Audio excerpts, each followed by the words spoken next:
همین شعر دعاها از راه ها چه تاریخی دارد و چگونه انشا شد؟ شعر دعاها از راه ها واقعا از زندگی چون که گفتید گرفته شد.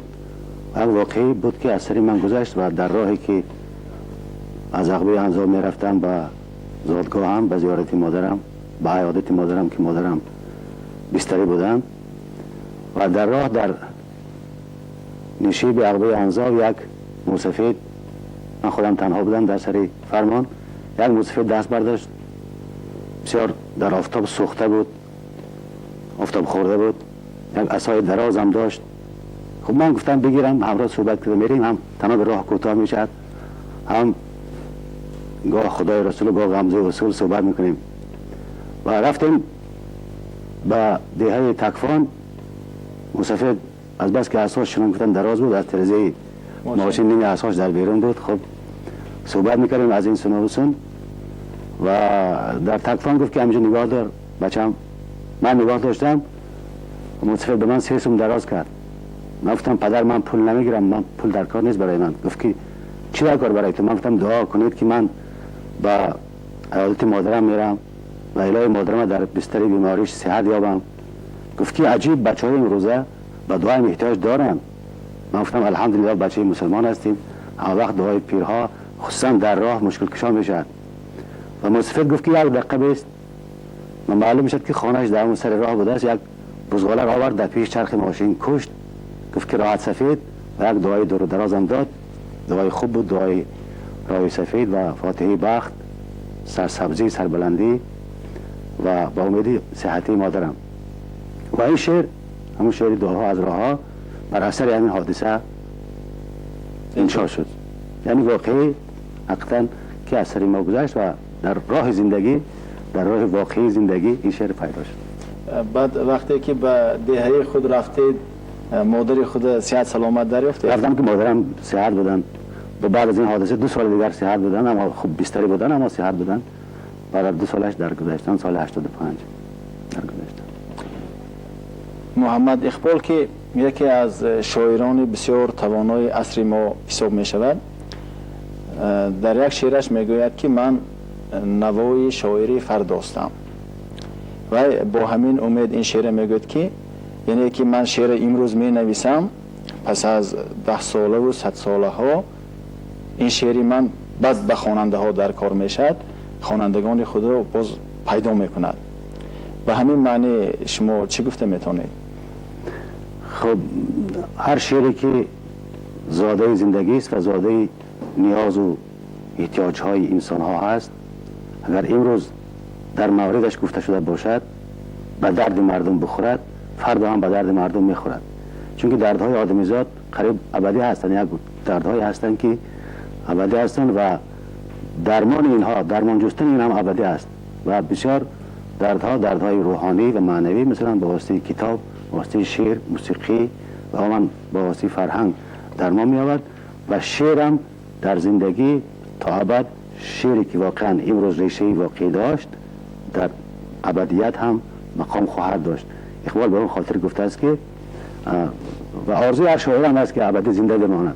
هم آرزو است و هم آنهایی که شعرشان عاطفه واقعی و طبیعی، صمیمی و نظر منطقی زندگی بر جا به مورد گفته شده باشد، حقی زندگی ابدی دارد.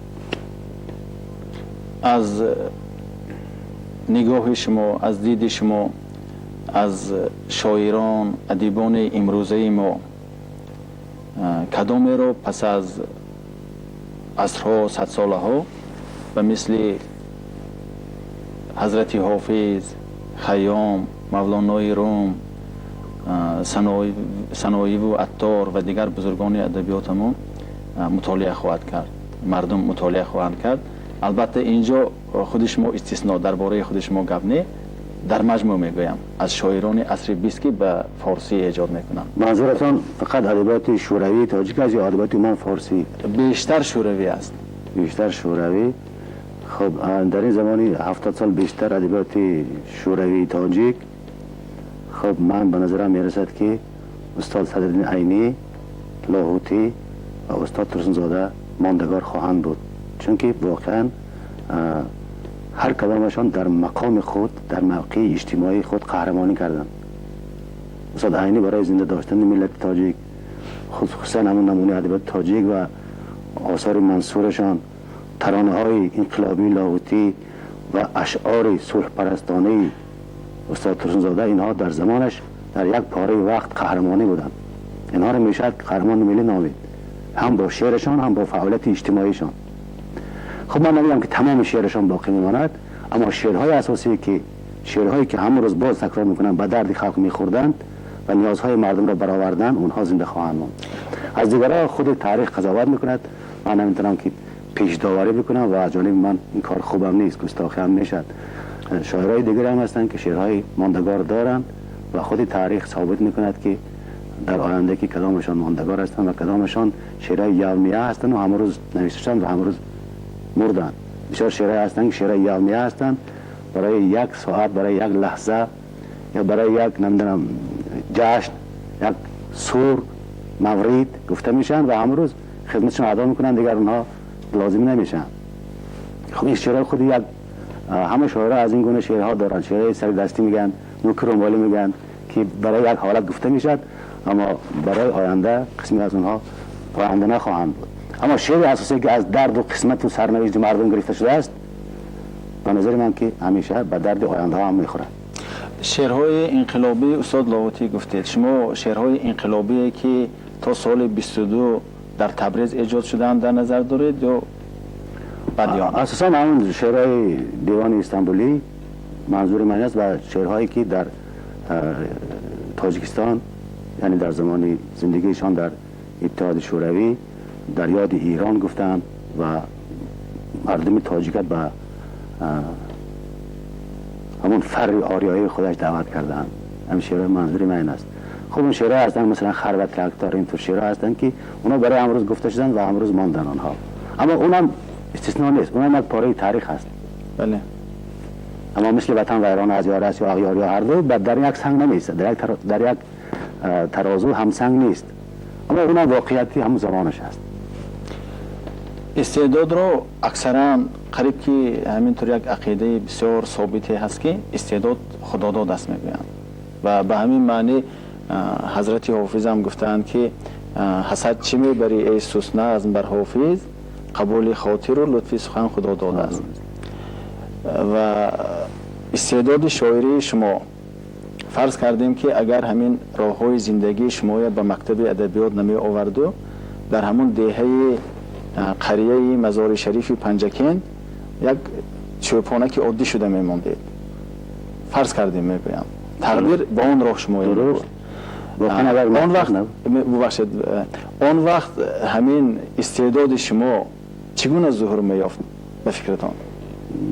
من نمیدونم اون وقت چطور میشد، اما من از مکتب، از معلمانی که در مکتب بودن، در مکتب دیه هم در آموزگاه شهر پنجکین، هم در بعد که آمدم در دانشگاه آموزگاری، واقعا معلمای وارد بودن، معلمانی که از ادبیات و زبان و عموما از فنهای بشری، علوم بشری آگاهی داشتن و براستی که من هر کتابی که اونها میگفتن میخواندم. البته در کتابخانه مثلا دیه ما خیلی کتاب کم بود. اولین کتابی که در دست من افتید من شرخ آزاد استاد ترسنزاده بود و بعد یادداشت‌های استاد عینی، اینا من ورق میخواندم و از یاد میدانستم. بعد در آموزگاه معلم دیگر داشتیم، خدا رحمتی شریف زاده، که اون کس بسیار ادبیات کلاسیک خوب میدانستن و بیشتر به ما لغت میآموزوندن و هر کدام ما دفترچه لغت داشتیم. هر روز پیش از شروع درس استاد شریف زاده از هر کدام ما 10 12 تا 15 تا 20 لغت میپرسیدن که وظیفه داده بودن.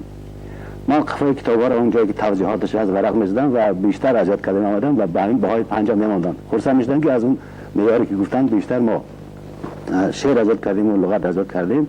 همینطور شرط من آهسته آهسته مایده بعد بعد زیاد شد و اینجا که آمدم در دانشگاه آموزگاری، انا استاد معصوی بودن و استاد اسمت الله و فیشان جانوف و اینها که بسیار پرستاری کردن و غمخواری کردن و رفت آمد من با اتفاق نویسندگان شروع شد. استاد باقری امزاده می آمدن در دانشگاه آموزگاری، من هم می آمدن به اداره صدای شرق، شعرهای نخستین می آوردن، می خواندن، ایراد می گرفتن، ایراد داشتن درست می کردیم، یک جای بعضا درست می کردیم، بعضا می فهمدن چیکار کردن، یک کار که مثل هموار شود و به درد بخورد و غیر واقعا. همینطور اساس من در محیط ادبی وارد شدم، نمیدونم چی کاری کردم یا نه، اما تا امروز هستم در این محیط. اینجا مقصد و هدف من دیگر است معلم. یعنی که شما اگر همین روی تقدیر شما مثلا به کوچه ادبیات نمی آوردو، یک چوپانی عادی خیلی همین خرج نش ممکن آدم های با استعداد یکی یک راه دیگر بمیرن، یک چوپانی عادی چوپانی بودم که در همین در نهاد شما لیاقت شعر گفتن و شاعری که بود، همین چیز یگان راکتی ظهور میکرد یا همطور نامعلوم گم شده میرفت؟